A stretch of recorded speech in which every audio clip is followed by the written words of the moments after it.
L'humour des Québécois. Allez hop, on traverse la mer et on va du côté de Montréal retrouver nos amis des 400 coups. Ah, je sais qu'il y en a qui l'ont déjà dans leur chambre. Comment on fait les bébés? Si ça, c'est pas une question d'enfant qu'on se pose longtemps, Isabelle Jamesson et Maude Jamaison, on va dire Jamesson, et Maude Legrand, pardon. Comment on fait les bébés? Ah, vous allez voir, il n'y a pas trop de texte dans cette histoire, il y a beaucoup d'allusions. Alors on est là, bien tranquille, avec un papa, une maman qui lisent leur journal, tout se passe tranquillou avec ce petit garçon qui est là, en train de dessiner. T'as vu? Tu le vois en train de dessiner? Regarde, il a son dinosaure préféré, pas vrai, Elio? C'est un petit peu comme toi qui aimes bien les dinosaures. Enfin, tu n'es pas le seul, hein, bien sûr. Donc tout se passe bien, comme on va dire une fin d'après-midi tranquille. J'espère que toi, ça t'arrive d'être aussi tranquille. Et d'un seul coup, le petit garçon, il se dit, mais dis donc, comment on fait les bébés? Comment on fait les bébés? Voilà une question d'importance. Je suis sûre qu'il y en a qui savent déjà. Il y en a qui ne savent pas. Peut-être qu'il y en a qui ne se posent pas la question. Mais vous allez voir, c'est plutôt rigolo. Alors vous savez, les papas et les... Moi j'aime bien les histoires qui dérangent un peu les papas et les mamans. Ou les parents, tout simplement. Et c'est le cas dans cette histoire. Regarde, ils ont les joues toutes rouges. Papa, il est là dans son journal, il regarde la maman d'un air de dire, bon, comment on répond à cette question? Ouh là là, c'est compliqué, c'est compliqué. Alors tu vois, ils se mettent à comploter derrière leur journal, tu le vois ici? Tu vois? Oh là là, ça a l'air d'être une affaire d'État, une affaire d'État. Oh là là, alors lui, il commence à s'impatienter et tout. Comment on fait les bébés? Comment on fait les bébés? Alors c'est la maman qui s'y colle, n'est-ce pas?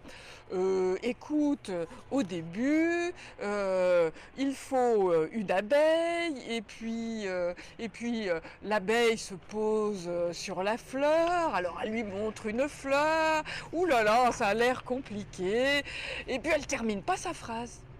Parfois aussi, tu sais, dit le papa, les bébés poussent dans les choux. Bon, qu'est-ce que c'est que cette histoire? Tu crois que les bébés ils poussent dans les choux, toi? Hein? Ben non, hein. Ils sont bizarres, hein, les parents, de temps en temps. Ils disent un peu n'importe quoi. En vérité, mais oui, en vérité, ce sont les cigognes qui livrent les bébés. Ah oui, les cigognes qui passent à Strasbourg, là-bas. Hein. Oh bah oui, elles apportent les bébés. Regarde cette image. Tu crois que c'est comme ça que ça se passe? C'est vrai que j'ai déjà lu beaucoup d'histoires qui racontent cette histoire bizarroïde de cigognes. Non, alors là, les parents discutent ensemble, ils n'ont pas l'air tout à fait d'accord, mais ce n'est pas plutôt dans un arbre qu'on fait pousser les bébés. Oh là là là là là là, mais ça a l'air mais de compliqué, compliqué, compliqué. Et alors l'enfant, il regarde ça, il n'a toujours pas sa réponse, il a des réponses bizarres, il voit ses parents qui se cachent derrière le canapé, qui discutent. Oh là là, ça l'intrigue quand même beaucoup. Alors voilà que les parents reviennent voir l'enfant.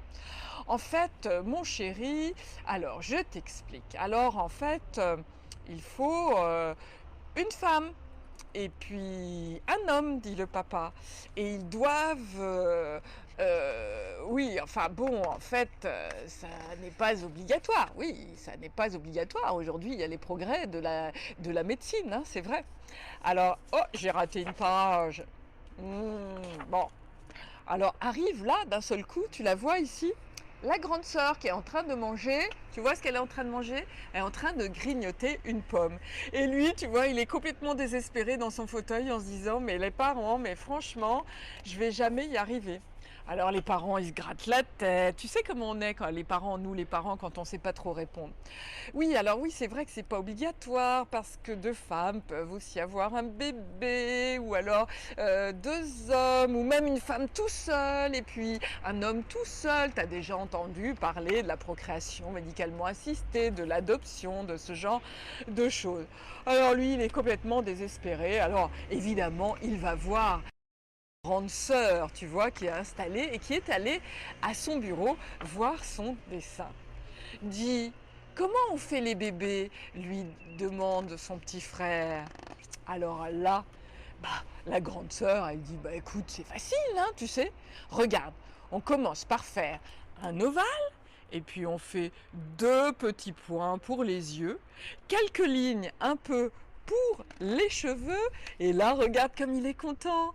Et ben oui, ça y est, il s'est dessiné un bébé. Comment on fait les bébés? Les parents qui ne savaient rien compris, comment on fait pour dessiner les bébés? Heureusement qu'il y a une grande sœur, hein, qui est là pour raconter l'histoire. Tu vois comme quoi les parents quelquefois ils comprennent des choses très compliquées, alors que vos demandes d'enfants, elles sont quand même très simples. C'est pas vrai?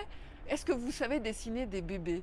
Bah oui, vous savez dessiner des bébés. Et les grandes sœurs et les grands frères peuvent apprendre aux bébés. Ainsi se termine Comment on fait les bébés, un livre plein d'humour québécois. Voilà qui saura répondre à cette question, sorti chez les 400 coups, superbe livre d'Isabelle Javesson et Maude Legrand.